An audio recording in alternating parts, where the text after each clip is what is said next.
Many say that an Amazon business in 2026 is no longer possible. Funds went bankrupt, investors left, and no one is buying brands anymore. I believe that's absolutely not the case. Deals happen every day, they're open and public. Business activity hasn't dropped at all, but the market has matured, meaning requirements are stricter and the rules have changed. It's not 2021 anymore, as they say. Today we'll discuss red flags, what not to do if you're planning to sell your Amazon brand, and a plan to make your brand a prime target for investors in a year. My name is Katya, and I've been selling on Amazon since 2018. I have a private label. Here I share my insights on how to sell on marketplaces. Let's go. I'll start with a personal story. It's the summer of 2021. Flying to Russia, and I get several emails almost simultaneously from Thrasio, Razor Group, and what was that other company called? Berlin Brand Group, I think. Asking to talk and discuss the details of selling the Denix brand, a stainless steel cookware brand. Back then, even younger and more inexperienced, I had no idea what those emails were about. Is this a scam or not? I check Google. It seems they say such companies actually exist. I get on calls with some of them, all of them actually, but I don't take it seriously because my Amazon sales, or rather profits, had only just started. There's a joke that you won't impress me with turnover, but you will with your profit on Amazon.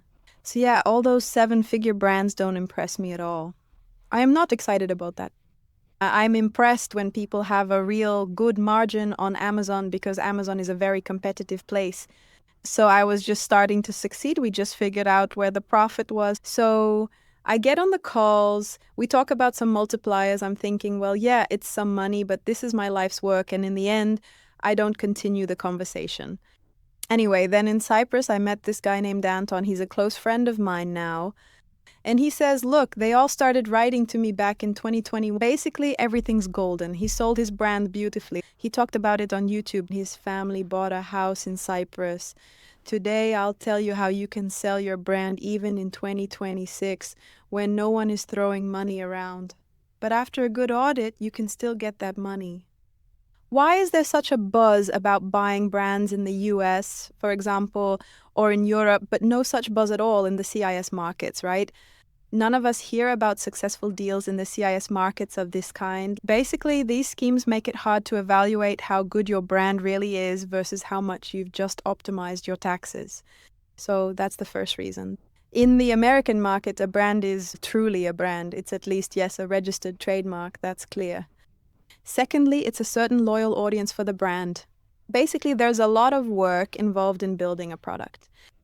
But on our marketplaces, it's often just reselling the same product with your own sticker on it, right? People don't even bother to create their own packaging there, let alone customizing the product itself. So what we call a brand in the US, for example, and what we often call a brand in Russia or Kazakhstan are really different things. I'm not saying it's always like that, but it is a factor. Thirdly, it's the infrastructure, the funds and investors. Another factor is, as usual, the risks. In America, for instance, Amazon sellers and the Amazon business in general is very clear, predictable, and stable. If you're in an evergreen category, it can generate roughly the same revenue for decades. But if you're on Russian marketplaces, it's like living on a volcano all the time. Wildberries is known for constantly introducing new fines, changing storage terms, or imposing crazy fines for self-purchases. So yes, the unpredictability in our countries affects the lack of investment activity in marketplace businesses, so that a business is a structure with many interchangeable people working according to their own regulations. And now let's get to the heart of the video. What do you need to think about to make your exit as successful as possible? First of all, it's the business math. You think, I'm selling 10 million worth, so my business must be worth a lot. Maybe, but it's not about your turnover, it's about your net profit. So if your margin is, say, over 18% overall, meaning if you're left with more than 18% after all expenses, and we'll talk about what expenses are in a bit, then that's a really great indicator. If it's 12 to 18, that's also good.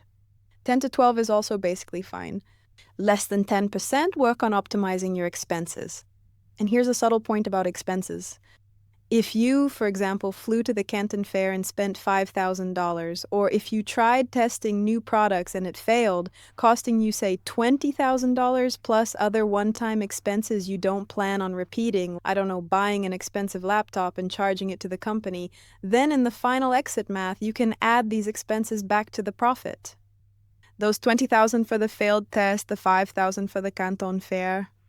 As a result, your profit will increase, say in our example, by roughly $30,000 a year. And since funds are currently buying at a multiplier of 3 to 5 times profit, that means if you earn $100,000 a year, you can sell your brand now for $300,000 to $500,000. And if you've accounted for all those expenses, travel, laptops, failed product tests, and you end up with, say, 150, then multiply that 150 by 3 to 5, and you'll get a great increase. So all these one-time expenses aren't counted as actual fixed costs. And that's good news for us, for the sellers. Maybe a multiplier of 6 and maybe 8 is also possible. But overall, the market average is 3 to 5. Let's look at 3 red flags. What should you absolutely avoid doing if you're planning to sell a brand? First is a heavy concentration of sales on a single hero ASIN, a hero SKU. In other words, you should have a product line that generates profit. Why is that? Obviously, relying on a single SKU is a huge risk for the fund and for the seller too, of course.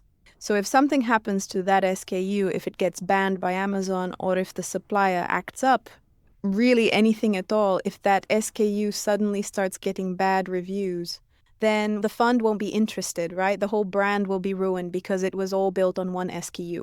That's why you need a product line and ideally at least some supplier diversification. Meaning 2 suppliers is twice as good as 1, 3 suppliers is 3 times as good as 1. In my experience, even 2 suppliers is enough, but supplier diversification is still necessary. Another point is shady review history.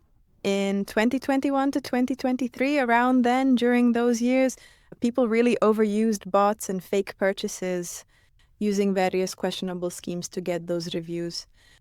And the fund sees this. Those reviews have a somewhat artificial structure, and that's a red flag for them. Yeah, Amazon sees it too. And the fact that Amazon doesn't ban the product is just Amazon's goodwill. Why would a fund take on such risks? What if Amazon suddenly says that because of these specific reviews, I'm banning your entire listing? Don't manipulate reviews. Patience. In a few months, you can easily build up reviews on Amazon, and the type of accounting is also very important. You should account for the cost of goods sold when they were sold, not when you paid the factory for them. Yes, that's clear. Any profit manipulation won't help us sell our brand well either. The next important point is transferability, which is the business's separability. Simply put, the entire business should be built as a clear system that follows regulations rather than a structure tied to the will of a single person, like the owner. What do we mean by that? There are 3 factors. How does your business work? The regulations, right? At what point do we order goods? How do we create new listings? Who handles the content, photos, titles, and so on? Who handles the PPC advertising? How is it all set up? So everything must be documented. It's a clear structure. That's the only way to sell your brand. Second is the relationship with suppliers. This is naturally not some chat in WeChat, not some agreements that vary from shipment to shipment. These are clear contracts that you can hand over to the next owner. For example, what's your payment term, right? That it's always, say, 30/70, like deposit and balance. How does the balance payment work? What are the production lead times? Then what are the penalties for production delays? And what are your obligations as a buyer regarding payment? What are the penalties for late payments and so on? This is all very important. You must hand over a working structure, not just some vague, weak, unclear, loose agreements that are sometimes followed and sometimes not.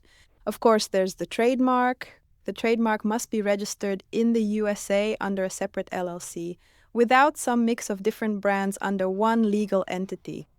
Basically, it should be easy for you to transfer this unit, the legal entity, with the trademark to another company. And the icing on the cake, which will greatly increase your chances of selling the brand for a high price, is omni-channel presence.